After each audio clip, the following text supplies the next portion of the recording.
C'est pour dire soirée à Nantes de BG. Je vais juste faire un petit mot avant de commencer. J'ai un t-shirt, là je fais aussi ma pub. Pas vraiment. Ah, t'as bien raison, c'est l'endroit en plus. Voilà, DroidCon, 22-23 septembre prochain.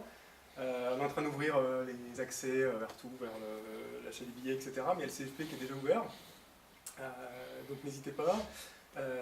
Voilà, l'année dernière on avait fait 480 personnes, il y avait pas mal de speakers intéressants sur 2 jours. La salle est super aussi, voilà. C'est encore au même endroit? C'est au même endroit. Tapis rouge, voilà. C'est chouette, il fait chaud mais c'est chouette. Ouais, c'est vrai qu'il fait moins chaud, on sera en septembre, il ira mieux. Donc je me présente, Romain Ménétrier, donc j'ai développé sur pas mal de choses, j'ai commencé par du web, j'ai fait de la JVM beaucoup, donc un peu de Groovy, beaucoup de Java, un peu de Scala, et j'ai été CTO d'une société, donc ConnectThings, qui faisait du sans contact, une technologie sans contact, donc NFC, je ne sais pas si vous connaissez, c'est les passes de transport, etc., ou des fois des cartes d'entrée dans les entreprises. Qui marche aussi avec les téléphones, grâce à Android. Grâce à ça, je me suis mis sur Android justement à faire des applications et maintenant je fais plus. Enfin, mon activité principale c'est ça, c'est de conseiller l'entreprise sur les technologies sans contact, donc NFC et maintenant Bluetooth Low Energy, qui est le sujet de ce soir.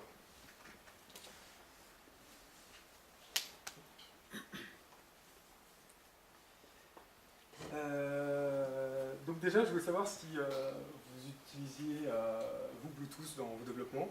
Vous avez déjà utilisé Bluetooth dans votre développement? Personne? Bravo. Ah, un. Bravo. Et qui pense que ça consomme beaucoup de batterie? Personne? Si. Parce que souvent les idées reçues, c'est que ça consomme beaucoup de batterie, et que c'est compliqué à utiliser parce qu'il faut libérer les devices, etc. Malgré tout, c'est largement diffusé, et puis on transmet de vidéos, ça a des débits quand même assez intéressants. Sauf que maintenant, c'est un peu changé. C'est-à-dire compliqué à utiliser, qu'à Bluetooth Low Energy, en fait, ils ont éliminé le problème d'appairage. Donc on a rentré un code dans un autre device, etc. pour communiquer avec. Le protocole est plus ouvert, c'est-à-dire qu'il n'y a pas des protocoles fermés ou des profils fermés qu'on a du mal à utiliser. Consommateur de batterie, évidemment, ça s'appelle Low Energy, donc le but c'est d'économiser de l'énergie. Et par contre, transmettre l'audio vidéo, vous oubliez, parce que le débit est largement plus faible, donc c'est vraiment pour envoyer des petites quantités de données, c'est vraiment dédié plutôt à des capteurs, vraiment des données fréquentes mais petites. Et c'est aussi supporté sur iPhone. Donc là, c'est un petit peu un troll parce que je suis pas l'iPhone Developer Group, mais en fait, là actuellement, je travaille plutôt dans un environnement, plutôt dans un département de marketing. Quand on fait du développement pour un environnement marketing, il faut faire ça sur iPhone. C'est n'importe quoi qu'on fasse, il faut le faire sur iPhone. Donc le NFC, ça faisait des années que j'entendais oui, mais on ne peut pas le faire parce que ça ne marche pas sur iPhone. Donc là, il y a une technologie au moins qui est supportée sur les deux. Donc pourquoi je suis passé au BLE? Donc je l'ai dit un petit peu, je fais beaucoup de NFC, 6 ans. L'année dernière, Google I.O. Et WWDC ont annoncé chacun leur support de BLE. Google I.O. c'est Android 4.3 qui a supporté Bluetooth 4, donc avec Bluetooth 4, Bluetooth Low Energy. WWDC, en fait, Apple supportait depuis longtemps Bluetooth Low Energy, mais ils ont fait une norme qui s'appelle iBeacon. Vous avez peut-être entendu parler, ça fait un sort de buzz aussi, pareil, dans le département de marketing. C'est en gros des balises qui font du geofencing, c'est-à-dire qu'on approche près d'une balise et ça déclenche, ça peut réveiller une application sur iOS. Sur iOS, il faut savoir que c'est très très dur de réveiller une application, il n'y a pas très peu de moyens à part des pushs distants. Là, ça permet vraiment de réveiller une application, même si elle n'est pas du tout en train de tourner, et le téléphone est rebooté en fait, avec la proximité d'une balise iBeacon permet de réveiller une application. Donc c'est un mode intéressant pour les développeurs iOS. L'autre chose, c'est que quand je suis arrivé à vendre du Bluetooth Energy, c'est en disant que c'était comme du NFC, mais ça marche à 30 mètres. Parce que c'est vrai que le NFC, on est obligé d'être proche, des fois le geste n'est pas évident, ça bouge, ça marche pas, etc. Là, l'avantage, c'est qu'on est à 30 mètres, donc on a le temps de capter le signal et d'agir. Rapidement, donc l'historique du Bluetooth, la version 1, c'est 98, c'est pas tout récent. savoir qu'avant on utilisait l'infrarouge, qui n'était pas forcément évident non plus à utiliser. Donc les premiers profils d'utilisation, donc les cas d'utilisation, c'était le clavier souris et les oreillettes, ce qu'on retrouve encore beaucoup maintenant, hein. C'est beaucoup ça qui marche sur Bluetooth. Les versions suivantes en fait, ont surtout servi à augmenter les débits et les consommations électriques, justement, qui étaient catastrophiques. Et on arrive sur la V4, qui date de 2011, donc quand même 3 ans, c'est quand même pas une norme toute récente. Donc l'avantage de l'énergie, consommation proche du RFID, RFID ça consomme vraiment très très peu. Vous voyez c'est du 5 microampères en veille et du 1,5 milliampères en transfert de données, c'est vraiment, ça ne vous épuisera pas la batterie. Et donc ça a été poussé sur des profils domotiques, santé sport, sachant que les premiers qui ont poussé la technologie, c'est le secteur de la santé aux US, pour faire des capteurs justement dans les hôpitaux qui sont interopérables entre eux. Donc on retrouve l'histoire du Bluetooth de l'énergie, c'est la R&D de Nokia, comme le NFC. Donc, évidemment, on doit beaucoup à Nokia, tout le monde, hein, toute plateforme doit beaucoup à Nokia. Donc 2001, les débuts de la R&D, 2002 pour le NFC, 2004 pour les deux, ça a été les présentations des premières spécifications. 2006, les releases. À ce moment-là, Nokia s'appelait Libri. Et ça a dû attendre 2010 pour être inclus dans le standard Bluetooth 4. Donc vous voyez, la techno, elle a même 6 ans, elle a même 8 ans. Et 2010, ça correspond au NFC sur le premier lancement du téléphone Android, qui a démocratisé beaucoup le NFC, et de succès. Un petit comparatif rapide entre les deux. Donc NFC est porté très réduite, hein, 10 cm en théorie, 4 cm en pratique. BLE, donc on est sur 50 mètres, même plutôt 30 mètres en fait en pratique, avec un téléphone. Bluetooth 100 mètres, en pratique, je ne sais pas dans le chiffre, mais ça va monter l'ordre d'idée. Sur le débit, vous voyez aussi que les débits ne sont pas énormes sur le Bluetooth LE, mais quand même plus gros que le NFC. Pas d'atterrage, donc on garde cet avantage-là du NFC. Consommation d'énergie, les petits devices qui aident avec une pile bouton sur 2 ans, en transmettant une valeur toutes les secondes. Donc c'est quand même, ça va être intéressant. Une pile bouton en standard, hein, c'est un truc de montre pas cher. Et les terminaux, en fait, on se retrouve avec pas mal de choses par rapport au NFC qui était sur Android, Windows Phone, BlackBerry. Là, on a l'iPhone en plus, tout ce qui est au-delà de 4S. Et voilà, donc on garde un petit peu les avantages de Bluetooth. Donc voilà, je vous ai dit 2 ans. Parc mobile, pardon, je teste le parc mobile. Donc tous les iOS supérieurs à 6 et iPhone supérieurs à 3GS supportent Bluetooth Low Energy. Donc en fait, il y a un gros parc au niveau iPhone, je ne sais pas le pourcentage, mais c'est assez énorme. Android, tout ce qui est au-delà de 4.3, parce que les devices en fait, supportaient déjà matériellement le Bluetooth Low Energy, mais n'étaient pas activés. Donc depuis à peu près 2 ans, tous les smartphones qui sortent ont une pouce Bluetooth qui est compatible normal, profil normal et profil de Low Energy. Donc du coup, en fait, l'activation, le passage en 4.3 en fait, active la puce simplement. Windows a été annoncé, donc je crois qu'ils ont un petit peu de retard, ils l'ont sorti que sur un téléphone pour l'instant, mais en 8.1 c'est supporté par l'OS. Et sur PC ça marche sur OS X, sur Windows 8 et Linux grâce au framework BlueZ. Ouais. En fait sur le nombre de devices, à peu près, on pense qu'il y a à peu près 450 millions de devices compatibles dans le monde pour l'instant. Donc voilà. Résumé, consommation faible, pas d'atterrage, optimisé pour les connexions intermittentes, donc c'est exactement ce qu'il faut pour l'intérêt des objets. Un petit objet qu'on va oublier dans la pièce, qui marche pendant longtemps et interopérable.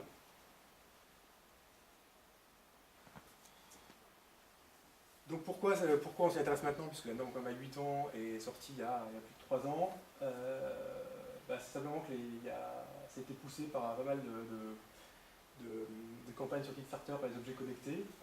Évidemment, le support de l'iPhone et Android 4.3 pousse ça, parce qu'il y a maintenant pas mal de devices qui le supportent. Je ne sais pas si vous connaissez Tile, ces noms-là, peut-être que vous ne dites rien. Tile, c'est en gros, c'est un petit... c'est tout petit, ça fait 1,5 cm, je crois, enfin moins de 2 cm de côté. Un petit carré qu'on met sur son porte-clés ou sur un appareil. Et en fait, si on le perd, en fait, on déclenche une alerte. Et en fait, si on passe à moins de 30 mètres en fait, de ce device, en fait, ça va nous prévenir qu'il est là. Donc ça permet de retrouver en fait, quelque chose de perdu. Et l'intelligence qu'ils ont mis dedans, c'est que le terminal, en fait, l'application qui va avec, est capable d'utiliser les autres gens qui ont la même application pour retrouver son device. C'est-à-dire que si je perds, je me fais voler mon MacBook, si quelqu'un déclenche l'alerte, si quelqu'un est à proximité de mon MacBook, en fait, est capable de le détecter, il va me remonter la latitude-longitude de mon MacBook à ce moment-là. Donc ça, c'était assez intelligent. MetaWare, donc ça on va entendre parler, je pense que eux ils ont fait une petite puce on voit entre les deux doigts là, qui est autonome, avec une petite batterie, etc., qui permet de faire des petits circuits en fait, incorporer ça dans les vêtements ou dans des montres, etc. C'est vraiment tout petit. Estimote, c'est un fabricant qui vend des iBeacon, des photos pour les boutiques, pour savoir l'audience qu'il y a dans les boutiques, sur les rayons, etc. Et PolarBit, c'est des fabricants de capteurs cardiaques, etc., plutôt pour le sport, qui eux interconnectent avec des applications sur le téléphone.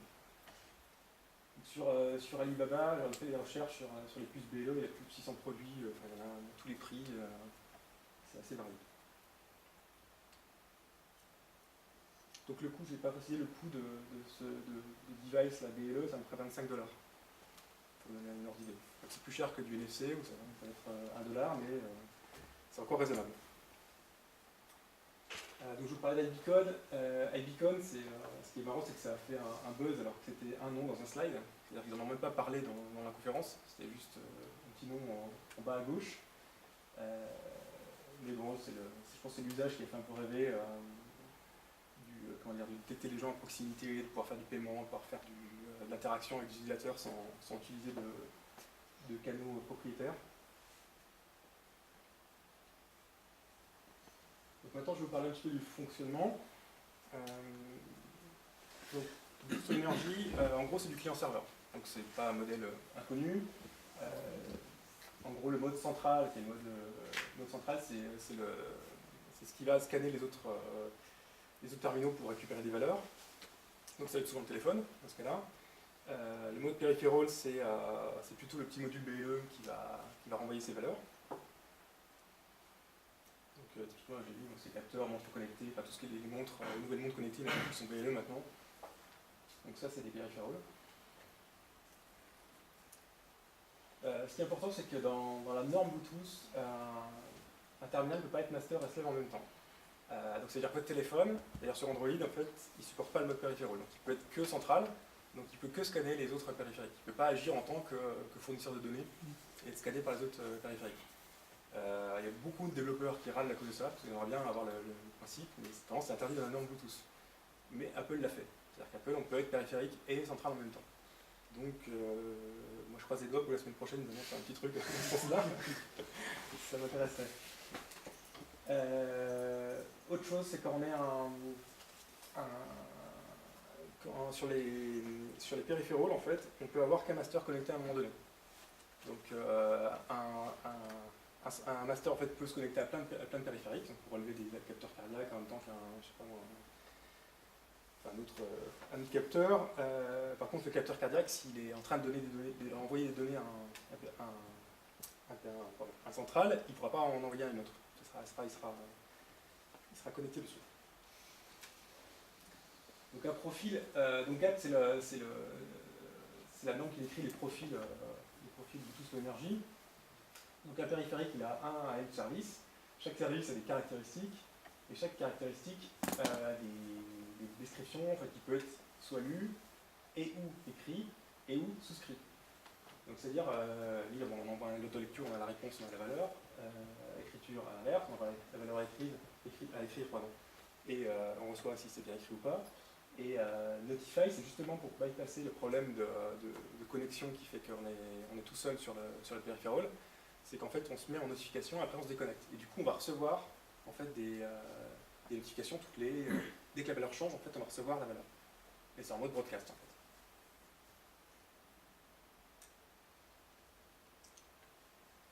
Donc ensuite, sur les identifiants, parce que chaque service, chaque caractéristique a un identifiant. Donc on a l'identifiant court et long. Court, c'est si c'est dans la norme Bluetooth, c'est-à-dire qu'il y a un certain nombre de profils, j'ai pas le nombre en tête, mais il va y en avoir quelques dizaines, pour la santé, etc., pour le sport et tout ça. Donc ceux-là sont des ID courts, et pour les services que vous allez créer, qui sont customisés pour votre application, en fait, ça va être des ID longs. Donc comment se passe la connexion à un périphérique? Donc on le découvre, on va le scanner, on se connecte, ensuite on découvre le service, on se connecte au service, on découvre les caractéristiques, on s'y connecte. Donc tout ça, à partir du moment où on est connecté au périphérique, donc on est en exclusif. Donc on peut vraiment faire tout ce cycle assez rapidement et se déconnecter dès qu'on a eu la valeur. Donc sur Android, il y a deux choses importantes. Ces deux permissions-là, Bluetooth et Bluetooth Admin. Admin, c'est pour faire fonctionner le mode BLE, sinon on n'a pas accès au mode BLE. On a accès au mode Bluetooth standard, mais pas BLE. Donc comme je l'ai dit, découverte des périphériques, donc il y a un callback particulier où on reçoit toutes les trames en fait, qui sont diffusées par périphérique Bluetooth ou énergie.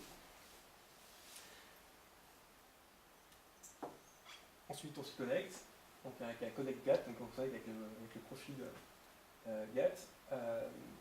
Dès qu'on récupère la connexion à ce profil, là on peut découvrir le service, se connecter à ce service et récupérer une caractéristique. Donc je ne vais pas rester trop longtemps là-dessus, ou c'est dans les docs de Android, c'est assez simple, c'est que de la synchrone, par contre il faut vraiment s'adapter, c'est que du callback, donc voilà. Pour info, sur iOS, ça se passe de la même manière. Sauf qu'un callback s'appelle un delegate, mais c'est un peu la même chose, c'est-à-dire on découvre les périphériques, quand on l'a découvert, on s'y connecte, on découvre les services, quand on l'a découvert, on s'y connecte, etc.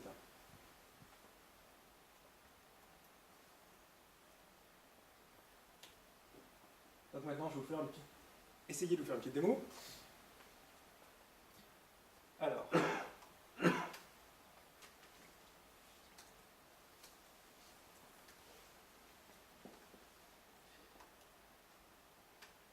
est-ce que ça va marcher?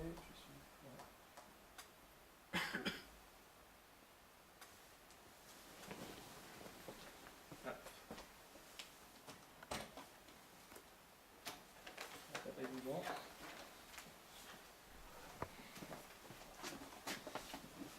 Peut-être qu'ils ne sont pas le truc en entier, donc c'est un peu de problème. J'ai pensé à ça. Donc là j'ai un petit Raspberry Pi sur lequel il y a un je vais peut-être revenir en slide maintenant. Il y a un Node.js avec un package qui s'appelle Bleno, qui est pas mal, parce que comme c'est que de la synchrone, ça marche assez bien avec du callback. Donc en fait, en gros, le principe, il faut compiler une version spéciale de la librairie Bluetooth pour avoir le support, il faut que ce soit assez récent. Mais ensuite, en fait, je vais vous montrer le service, il est très très rapide à développer. Ça permet de faire des trucs assez sympas.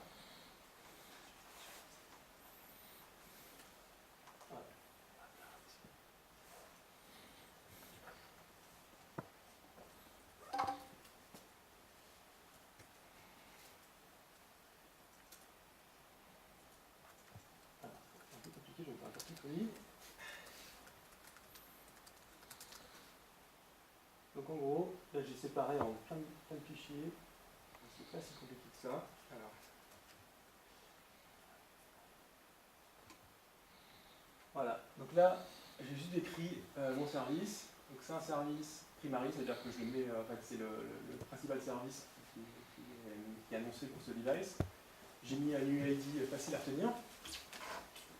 Et j'ai une seule caractéristique, qui est une caractéristique CPU. Et CPU, en fait,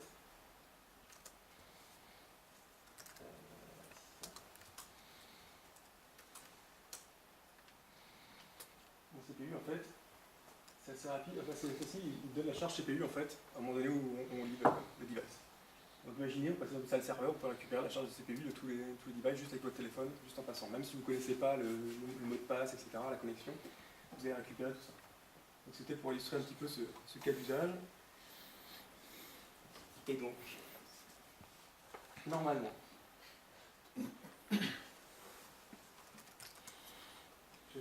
celui-là. Non, c'est pas celui-là. Ah non, ce que je l'ai pas démarré. Je sais pas.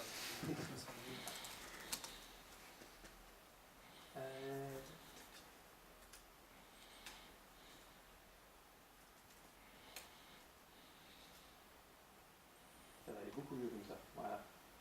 Donc là, vous voyez, hop, j'ai mon petit service. Il est là. On va faire scroller. Et en fait, là, il l'a lu automatiquement. Et là, en fait, j'ai la charge en processeur qui est à 3,3% d'utilisation. Si je relis plus tard, hop, voilà, ça va s'affaiblir.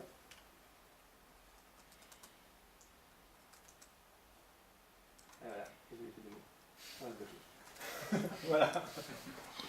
Non, c'est pour montrer, voilà, là j'ai pas de connexion, je sais pas qui c'est, etc. J'ai pris un LiveBlue, c'est vraiment un browser de service BLE standard. Vous voyez, il n'y a pas besoin d'appareil, pas besoin de mot de passe, rien de ça. Et je capte la valeur qui est là. Si j'avais un deuxième Raspberry Pi, je le mettais à côté avec le même service, il donnerait aussi la valeur.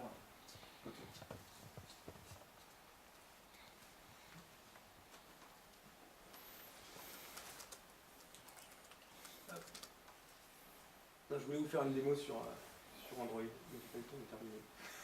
Donc je vais finir là-dessus.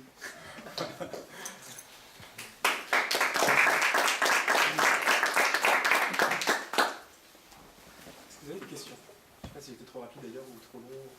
Concernant les UID, Ouais.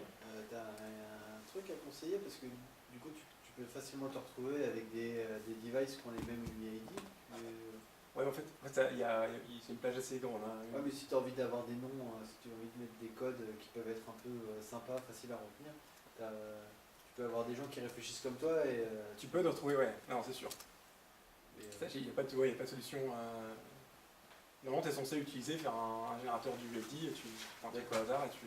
Et après, du coup, il n'y a pas de résolution de conflit dans ces cas-là. Non. Il va pas te dire, tiens, j'ai deux qui ont le même UID. Bah, il va trouver un service qui a un UID Ouais. Si c'est pas le bon. D'accord. Et avec des fois, avec les caractéristiques, tu peux matcher que c'est bien le bon service. Quoi. En fait, j'ai pas aussi précisé, mais l'UID court, en fait, ça sert quand il y a une annonce, en fait, quand le périphérique BLE annonce ses services, en fait, les courts, ça permet d'en mettre plusieurs, parce que les longs, en fait, on peut en mettre que deux dans l'annonce. On peut dire qu'il n'y a que deux services primaires, tandis que les courts, en fait, comme c'est plus, enfin, justement, c'est plus court, on peut en mettre peut-être tout seul. Donc on peut dire, le device peut directement dire, j'ai un capteur cardiaque, plus machin, plus machin. Voilà. Et en fait, sur Android, comme sur iOS, on peut filtrer, on peut chercher les devices qui ont ce service avec tel UID.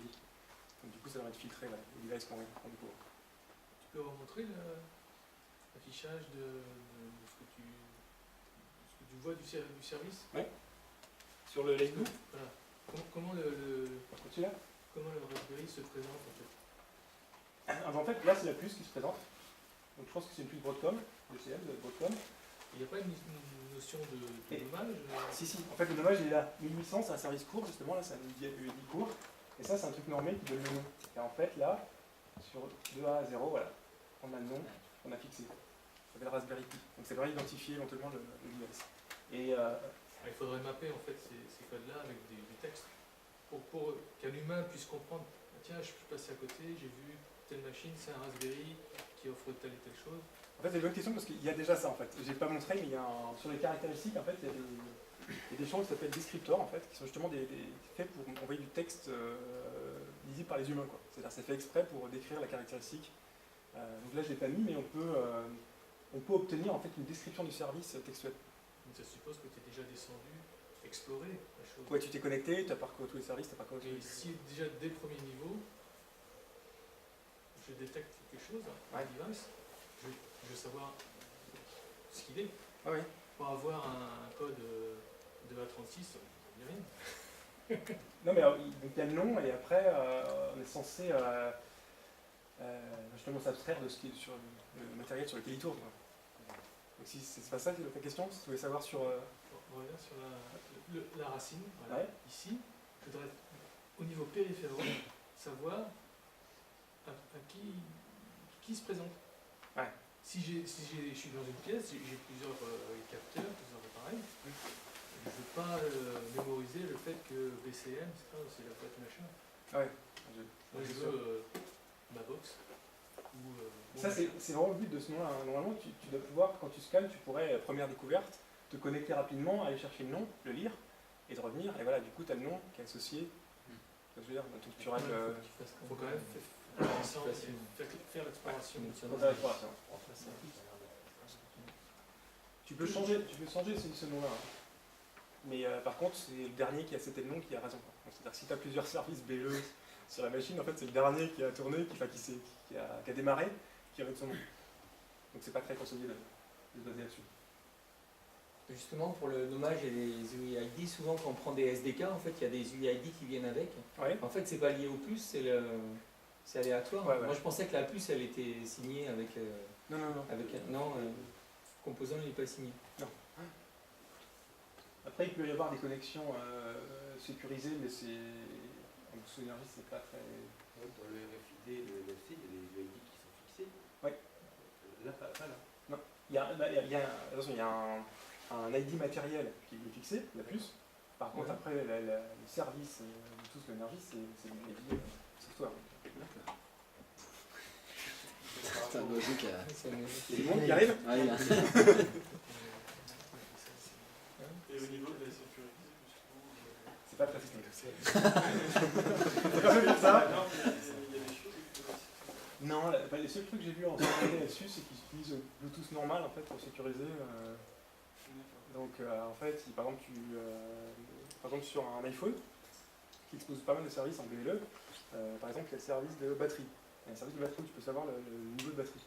Tu le vois en BLE, quand tu essaies de lire, tu as un retour refusé, tu n'arrives pas à lire. Par contre, si tu te connectes en Bluetooth normal, donc que tu as appairé au device, tu retournes en BLE et ça marche. Donc il y a bien un système de Bluetooth. En fait, voilà, l'appairage Bluetooth en fait, autorise après ton ID de matériel en fait, à lire la valeur en Du BLE. coup, c'est quand tu développes ton service que tu dis, tu dois passer par le Bluetooth normal pour rendre accessible cette valeur de ce service. Ouais. Et tout ça, c'est un peu des hacks pour sécuriser un truc qui n'est pas sécurisé. C'est du broadcast, hein, donc du coup, en fait, n'importe qui peut écouter ce qui se passe entre les périphériques et tout ce l'énergie. Alors, rien n'empêche de chiffrer comme la connexion, les données qui passent, avec un échange de clés auparavant. Là, il y a un groupe bancaire qui va déployer un système de signature électronique d'authentification du client à base de carte bancaire avec des terminaux qui sont liés en BLE à des tablettes. Ouais. Le signal est chiffré avec de la S256 bits. Et ça utilise que Scanal ou ça utilise autre chose? Parce que souvent, moi, j'ai vu des Non, ça utilisera que Scanal là pour changer les données. Et là, le niveau de chiffrement a été estimé suffisamment sûr pour pouvoir déployer ce truc-là. Mieux que le NFC en tout cas. Ouais. Mieux que le NFC. On est sur une utilisation qui est proche du NFC et c'est concurrent en fait. Hein. Donc il y a quand même un risque, comme c'est une plateforme, de faire disparaître le NFC ou de. C'est surtout le risque en fait, c'est justement ce côté sécurisé. Donc si en effet une banque commence à dire je fais du paiement sur toute l'énergie, je pense que le NFC aura du mal. Parce que pour l'instant, au début l'avantage c'était le tag reading, c'est l'avantage de pouvoir lire des informations dans la rue et de chercher des URL, etc. Le BLE, ils sont pas loin. Enfin, il suffit de vers un lecteur universel, on a du tag reading. Et il y avait le côté paiement qui soi-disant était plus sécurisé en NFC, etc. Si une banque commence à faire du paiement, c'est difficile. NFC. Je rigole. Non, oui, c'est sûr. Fini les présentations NFC. Cette banque déployait avant aussi des terminaux avec NFC. Hein, elle a dit NFC c'est mort. Hein. Voilà. C'est quelle banque? Celle qui est en face, la Banque Populaire. D'accord. Pour info, là, sur une des illustrations, il me semble avoir reconnu le signe de Google Wallet. Ouais. Quelque chose qui est lié, juste au moment où tu as les petites puces. Il n'y a pas de news spécifique là-dessus. Non. Pas de- J'ai pas fait de ça. C'est du wallet. Peut-être la semaine prochaine. Ah ouais, voilà, c'est prochain.